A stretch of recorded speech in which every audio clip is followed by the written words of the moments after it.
Oi, bem-vindos ao 12º episódio do No Sense of Fashion. Eu sou a Rafa. Eu sou a Manu. E eu sou a Isa. E hoje a gente vai falar sobre a teoria da barra da saia, que acredita que o comprimento das saias acompanha o momento econômico que a gente vive. Ou seja, em épocas de prosperidade, as barras sobem e as saias ficam mais curtas, e em épocas mais incertas, as barras descem e as saias ficam mais longas. Então, essa teoria, ela também foi chamada de Hemline Index. Ela foi criada por um economista chamado George Taylor nos anos 1920. E claro que ela não é comprovada cientificamente, mas ela tem uma lógica por trás. E que a moda, ela acompanha o nosso humor coletivo, e esse humor, ele é muito moldado pelo contexto econômico, pela cultura e pelo momento em que a gente está vivendo. Embora essa teoria ainda seja vista com certo ceticismo, é uma lente interessante para a gente também ver como a moda traduz o espírito do seu tempo, né? Também chamada de Zeitgeist, em alemão, é o clima intelectual, cultural e moral predominante de uma época que reflete ideias, crenças e tendências que caracterizam um período específico da história. Por isso, então, nesse episódio a gente vai revisitar algumas décadas dos anos 20 aos anos 2000 e entender, durante esse período, como crises, guerras, avanços tecnológicos e até mesmo transformações sociais impactaram o vestir de cada época. Começando então pelos anos 20, que eles marcam assim a primeira grande ruptura estética, né? E muitas pessoas inclusive dizem que é o ano assim que a gente começou a enxergar a mulher moderna, né? Que a mulher moderna começou a surgir e ser definida no mundo, muito devido ao contexto que era vivido nessa época, né? Que foi, primeiramente, o boom econômico pós a Primeira Guerra.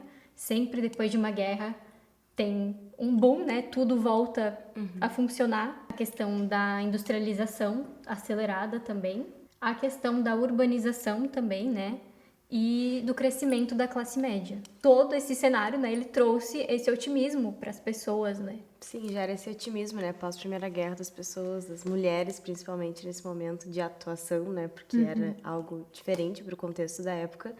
Quererem ousarem um pouco mais, né? E aí entra um pouco dessa teoria, né? E a gente já falou também em um episódio passado sobre como até mesmo quando a gente olha para nós mesmas, quando a gente tá feliz, a gente gosta de vestir uma coisa. Quando a gente quer se sentir... Quando a gente tá piorzinha, assim, a gente Mais gosta introspectiva, gosta de vestir algo que se sinta mais confortável. Então, como o ambiente onde a gente está molda o que a gente gostaria de vestir, né? Por isso que a gente começa a associar e ter essas relações do tempo que a gente tá usando certas roupas, né? O que a gente veste é uma linguagem, né? Ainda mais para as mulheres naquela época, né? Porque na guerra as mulheres eram, tipo, colocadas de lado, sabe? Elas não estavam fazendo uma parte ativa, assim, claro, elas estavam cuidando da casa. Mas os homens que estavam no mundo, assim, fazendo as coisas, sabe? No meio da guerra. Então, é também uma oportunidade das mulheres voltarem assim, tá? Então agora a gente vai viver também, sabe? Sim.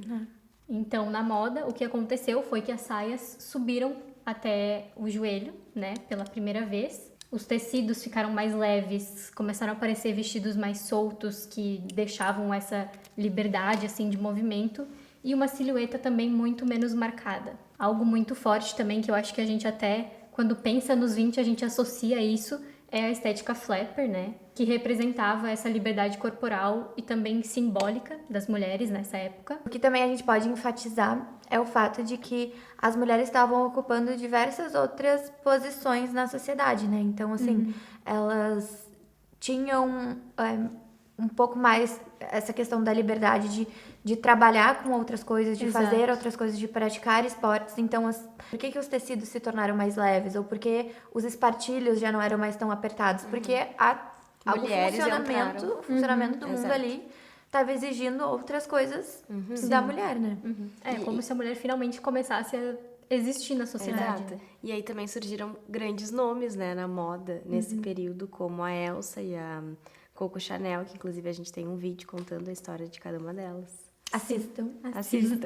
Falando um pouquinho mais das flappers, então, né, caso alguém não lembre ou não conheça, era praticamente uma geração de mulheres ocidentais que desafiavam as normas tradicionais da sociedade, né, com as saias mais curtas, com os vestidos cheios de franjas, brilhos também, o cabelo feito com bobs.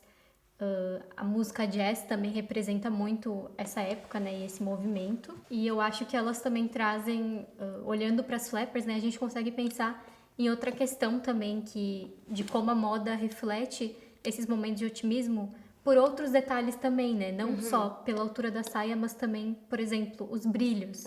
Isso já refletia, assim, como as mulheres estavam, sabe, querendo ser vistas, querendo... Sim. Festa, né? Essa Exato. coisa de felicidade. Se assim. embelezar, assim, isso tudo é um reflexo, né, do contexto que a gente tá. Também E de pela como- música que ouviam, né? Exato. Que a gente também já falou sobre isso, que a moda vai muito além só da roupa, do vestir, né? Então, o otimismo e essa sensação de progresso, né, permitiram que a moda tivesse uma abordagem mais ousada e não tão restritiva quanto antes. Então, mostrar as pernas nesse sentido não era só a estética, né, mas afirmar a identidade feminina. Pulando para os anos 40, então a gente já tem outro cenário, um cenário de guerra, de austeridade e de retração do vestir.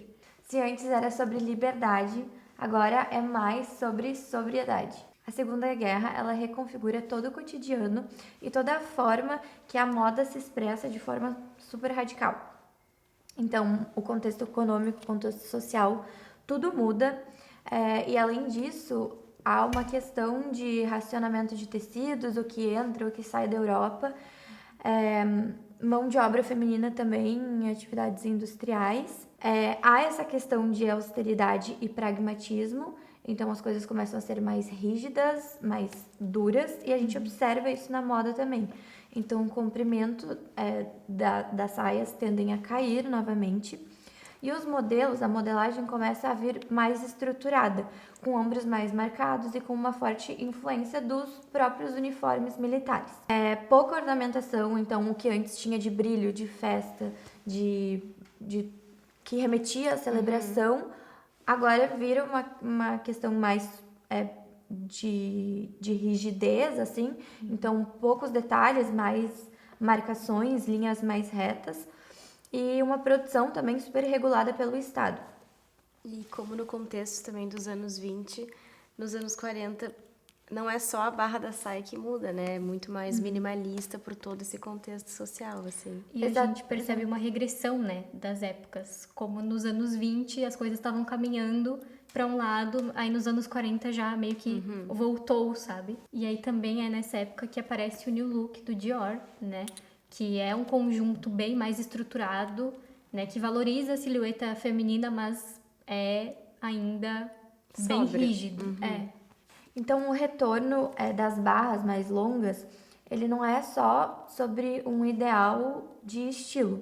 Ele é uma consequência direta da escassez e do clima de seriedade da época. A moda ela assume, então, uma função pragmática, né? E essa sobriedade visual dialoga com esses momentos de crise. Como a Rafa falou do New Look, a gente vai gravar um vídeo, inclusive, contando a história do Christian Dior, acredito que é o breve. próximo. Mas o New Look, ele dialoga muito com esse momento.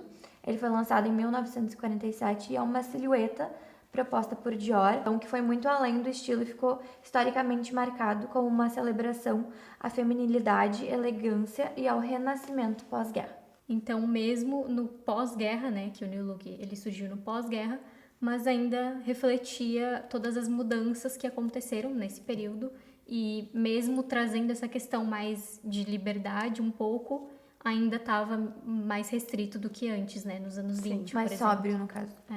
Então, vamos para os anos 60, uma época marcada por muita prosperidade, juventude, e que também trouxe as mini saias como revolução, que não são as nossas mini saias de hoje, que a gente vê e acha mini saia, mas para a época era uma revolução as saias bem mais curtinhas.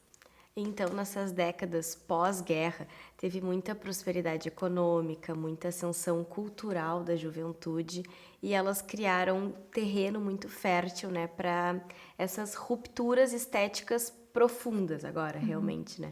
E eu acho que chegou um ponto assim que a humanidade meio que ficou cansada desses períodos de guerra. Sim. E aí foi Extravasou. uma aversão a isso, né? Todo mundo querendo essa energia mais alegre, mais Livre. leve, Exato. mais livre. Então, essa época ela estava tendo um crescimento econômico estável, ela estava tendo ampliação do consumo e especialmente dos jovens. E também teve muitas mudanças comportamentais, como a Rafa disse, né? Um período onde todo mundo tá querendo extravasar.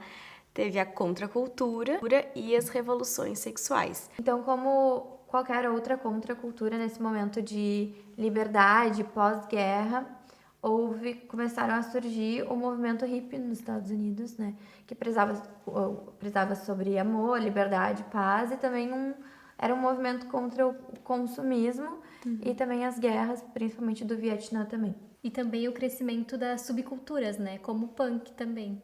Sim. E parece que a necessidade das pessoas de começarem a precisar pertencer a algo, né? Nesse Sim, período. uma comunidade. E expressarem a autenticidade da forma mais pura, né? Porque punk e hip são elos muito diversos, né? Sim.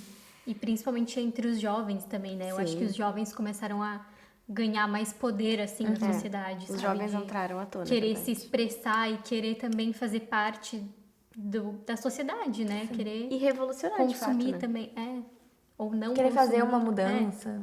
querer Ter o seu lugar estar no mundo. ativo economicamente e socialmente. Então, na moda, a mini saia ela explode em Londres com a Mary Quant. E é uma época também muito marcada por silhuetas geométricas, uma influência espacial, cores vibrantes. E é o momento em que a juventude ela dita as tendências pela primeira vez, né? Então, nessa teoria da barra da saia, a mini saia, nessa época, ela traduz muito esse pensamento, essa teoria, na verdade, de liberdade, autonomia, transformação social. E não é só por um bom momento econômico, mas um imaginário de futuro, de inovação, de contestação. E é um dos períodos que essa teoria, ela claramente se manifesta. Eu acho que até pelas cores também, né? Eu acho que foi Sim. a primeira época, assim, que teve tanta cor, talvez, verdade. na moda. E aí a gente chega nos anos 90, né? Que foram muito marcados pela globalização, pela fragmentação e pela ruptura desses modelos mais lineares. Nesse contexto, então, a gente tem a ascensão da cultura pop, né? Com a MTV, com a internet, né? Trazendo muito mais acesso à informação e à comunicação. E principalmente a transformação da lógica da moda para um ciclo mais rápido, tanto de consumo quanto de tendências, né? Então, na moda, a gente viu muito essa diversidade simultânea de minimalismo e grunge e a estética clubber e os slip dresses. Então, muitas estéticas divergentes começaram a aparecer também. E, de certa forma, a alta e a baixa cultura acabaram se misturando. E aí, nessa época, pela primeira vez, né, de uma forma mais clara, a gente vê que os comprimentos das saias começam a coexistir. Então, ao mesmo tempo, a gente via saia mini, saia midi e saia maxi. Não tinha mais tanto um padrão, apesar de, comparado com os dias atuais, ainda ser um pouco padronizado, né? Então, nesse contexto, essa é a primeira época que a gente começa a ver essa teoria sendo um pouco quebrada, assim, os princípios dela, porque a moda ela deixou de ser tão uniforme e ela passou a funcionar mais em nichos, em microculturas também e nas tribos urbanas, que a gente chama, né? E dessa forma, o comprimento, a gente pode dizer que ele deixou de ser um marcador de época para se tornar um marcador de identidade, né? E de cultura e de comunidade também. E acho que esse período também é um momento em que as pessoas começaram a ter mais identidade, personalidade e estilo próprio, né? Sim, tanto pela questão da informação, né? Sim. E de ver... Ser mais fácil o acesso, né? ver diferentes realidades, sabe? E depois dos anos 90, nos anos 2000, nós temos então um consumo muito maior, né? Um consumo exacerbado e a cultura de celebridades e exposição muito mais frequente e maior também, né? Acho que é um boom, uma virada de chave, assim, no comportamento de consumo das pessoas. Então, os anos 2000, os anos 2000 traz excesso, traz hiperconsumo e uma lógica da mídia focada principalmente em celebridades. Nesse período, então, há uma bolha econômica e expansão do crédito. A internet se populariza, daí muito mais, as pessoas começam a ter acesso às informações e às tendências e ao consumo, principalmente das celebridades e de quem elas querem copiar, de quem elas querem ser. Celebridades, pela os internet, atores e as atrizes eram muito fortes, né? revistas, então a mídia, né, começa a vir mais forte. Tomou outra proporção, né? A Exato. gente vê até pela questão dos paparazzis Aham. e de como tudo foi tão midiático nessa A época, né? A televisão, questão da Britney Spears, da Lindsay Lohan. é. Era tipo o puro suco, assim, da cultura pop e É verdade. do caos midiático. É. A mini saia já não é mais nem mini saia, ela se torna micro saia. E a gente começa a ver também, por exemplo, as cinturas das calças ficam super baixas. Então, essa questão de exposição do corpo, da liberdade da mulher também de vestir o que ela quiser, de vestir uma calça justa com a cintura super baixa ou uma micro saia, também há mais essa liberdade de expressão. Os brilhos, né, os jeans extremamente curtos, como eu falei, essa estética que foi chamada de estética Y2K, guiada por essas figuras públicas, que inclusive é uma estética que estava de volta há pouco tempo. Porque a moda é cíclica. Isso, a Cada moda 20 cíclica. anos. E é muito a questão das divas pop também, né? Eu É. acho que é essa questão de mostrar o corpo, assim, elas trouxeram essa confiança para as mulheres, sabe? O culto à magreza também, Sim. tipo, a gente observa bastante essas coisas. E basicamente, então, essa sensação de euforia tecnológica e econômica traduz na exposição do corpo. Então, ainda que seja um fenômeno midiático, mais um fenômeno midiático do que um fenômeno econômico em si, a moda ela refletiu nesse período o desejo de exuberância, liberdade, velocidade e eu acho também que começou essa questão de querer se aparecer, assim, de querer ser Se autoafirmar. e se autoafirmar. Isso estava iniciando ali, né? E então, né, em 2008, teve uma crise econômica, que foi um momento em que essa teoria ela voltou a reaparecer um pouquinho, se reafirmar, e porque houve uma crise financeira global este período, e ela acaba provocando uma retração nas indústrias e no comportamento, consequentemente, do consumo. E na moda retorna tons neutros, peças mais minimalistas, essa austeridade estética, e a moda tenta responder ao mundo com essa seriedade visual, novamente. E aí, pulando alguns anos, né, a gente teve um grande acontecimento que foi a pandemia do Covid-19. Que vivemos, né? Todos vivemos e lembramos como foi. E que transforma completamente, assim, o comportamento das pessoas e também dos sistemas, né? Da moda, da economia, tudo foi revolucionado de uma forma. Então, primeiro ponto é que a gente viveu o isolamento, né? Que, obviamente, influenciou muito na forma como a gente viveu nessa época. E especialmente na moda. Então, a gente estava vestindo pelo conforto, né? A gente estava em casa, então a moda deixou de ser para ser vista pelo público, Estética. né? Exato. Era uma coisa mais de conforto mesmo. Não só no vestir, né? Conforto em todos também os aspectos. emocional, né? É muito em função disso também. Porque era um momento que foi assustador, assim, para as pessoas. Sim. Então, por um tempo, assim, as pessoas nem tinham, assim, essa vontade de se vestir, por exemplo, né? Ou fazer essas coisas que antes eram muito relacionadas à autoafirmação. Sim. Mas, por outro lado, também a gente teve a ascensão das redes sociais, né? Se já estava forte, na pandemia explodiu tudo, saiu totalmente de proporção, porque a gente vivia pelas redes sociais, né? Como a gente não tinha acesso a lazer, né? O entretenimento era no celular. Ou na TV. Então, acabou depois refletindo em a gente fazer as coisas para as redes sociais, né? E trouxe de volta essa vontade de se arrumar, talvez, mas daí a moda virou uma coisa mais de mostrar. Performance. Exato, Sim. muito performance.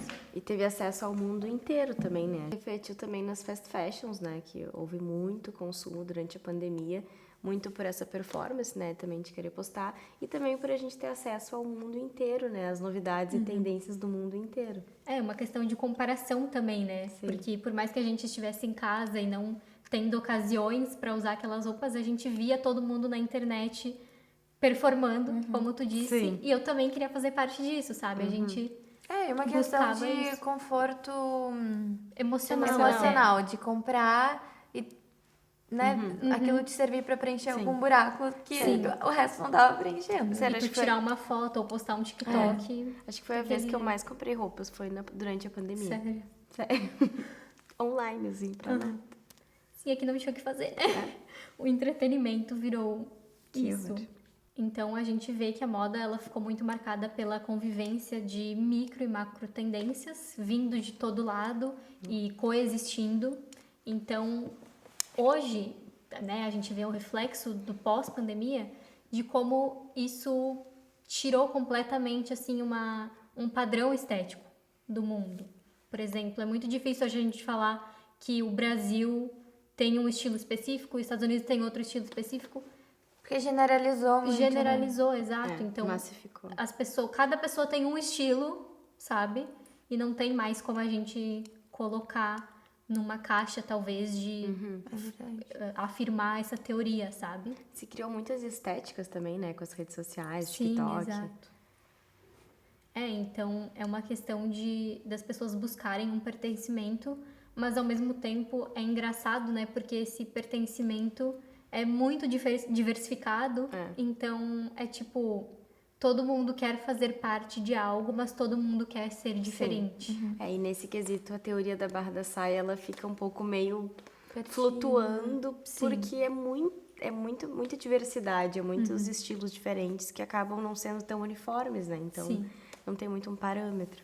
Exato. Então, embora ainda tenha algumas características que talvez são reflexo, né, dos nossos contextos, por exemplo, a valorização do bem-estar trouxe um aumento assim da moda fitness, né? Mas não é mais algo tão certo quanto essa teoria propunha, né? Que seria algo É que verdade. seguiria tanto o mundo, né? É verdade.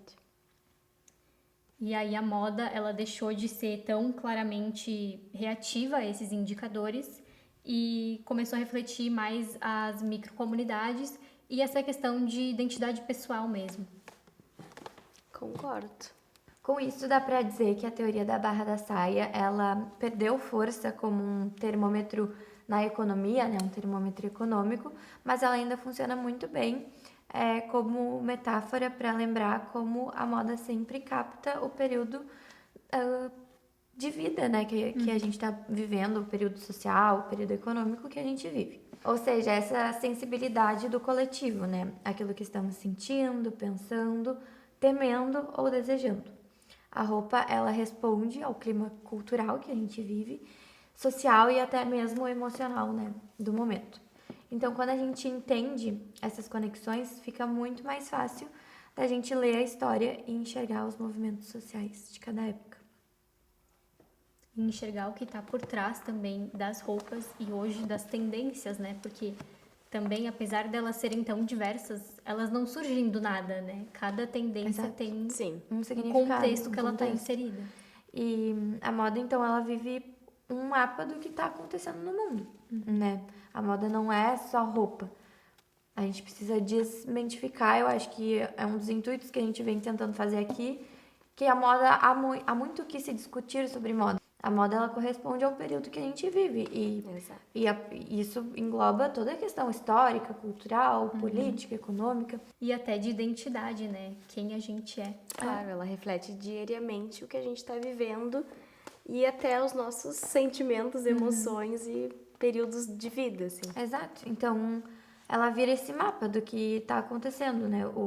o que o mundo celebrava nesse determinado período, o que o mundo tinha medo nesse determinado período, o que as pessoas queriam falar ou né, o que elas interpretavam nesse contexto. Sim. Então ela vira esse guia, né? E eu acho que antes, né, antigamente era mais fácil da gente identificar, né, de acordo com a saia, com as roupas, porque a gente não se tinha tanta informação.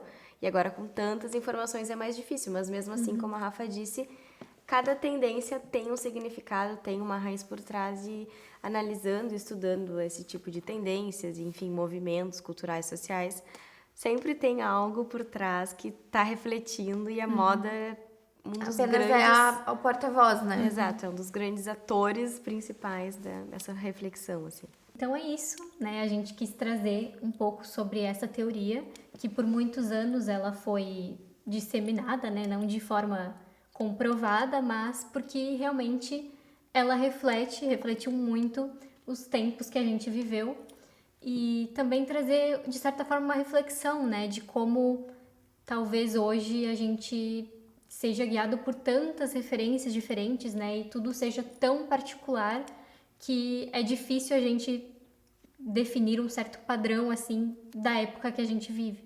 Sim.